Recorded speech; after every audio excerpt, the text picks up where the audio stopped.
Makhluk gaib berjubah emas dari Gunung Semeru. Ia tidak berjalan, ia melayang. Ia tak berbicara, tapi semua makhluk tunduk dalam sunyi. Rahasia tersembunyi di puncak Mahameru. Gunung Semeru, puncak tertinggi di Pulau Jawa, selalu menjadi pusat cerita spiritual, pendakian suci, dan misteri para leluhur. Tapi di balik kabut abadi dan jalur pendakian yang terjal, ada satu legenda yang hanya dibisikkan oleh para pendaki tua dan penjaga hutan, makhluk gaib berjubah emas. Konon, ia tak berasal dari dunia ini. Ia adalah penjaga alam atas, penghuni lapisan tersembunyi di antara dunia manusia dan kahyangan. Dan ia hanya muncul saat langit benar-benar sunyi dan bumi sedang gelisah. Kemunculan yang mengguncang jiwa.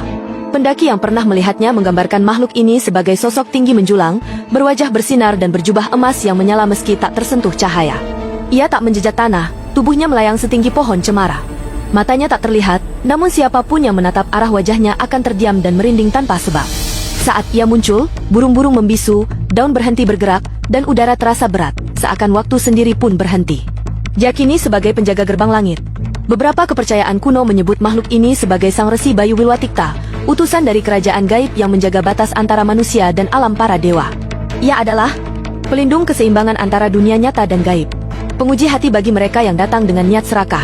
Penunjuk jalan bagi para leluhur yang hendak kembali. Menurut kisah para spiritualis Jawa, makhluk ini hanya muncul 3 kali dalam 1 abad, dan hanya kepada mereka yang sedang dalam perjalanan jiwa, bukan sekadar pendakian fisik.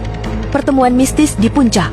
Seorang pemangku dari Lumajang pernah bercerita, saat ia melakukan tapa brata di lereng Mahameru, mendadak udara berubah hangat dan muncul kilauan seperti pasir emas di angkasa. Dari kabut muncullah makhluk itu. Tak bersuara, tak marah, tapi memancarkan rasa agung yang membuatnya menangis tanpa sebab. Saat ia melintas, tubuhku tak bisa digerakkan, tapi jiwa ini terasa ringan seolah ingin terbang. Pemangku Dukun Gunung, tahun 1973. Makhluk emas yang tak boleh diikuti. Namun, legenda juga memperingatkan, jangan pernah mengikuti makhluk ini. Mereka yang mencoba mengejarnya akan tersesat, bukan hanya secara fisik, tapi jiwanya hilang di antara kabut dan waktu. Ada kisah tentang seorang pendaki yang menghilang selama 3 hari, lalu kembali dengan rambut memutih dan mata kosong. Ia hanya menggumam, "Aku melihat langit terbuka dan sosok berjubah emas yang menutup gerbangnya." Tanda-tanda kemunculan. Beberapa tanda dipercaya sebagai isyarat kemunculan makhluk ini. Kabut yang mengambang di malam hari, tapi tidak terasa dingin.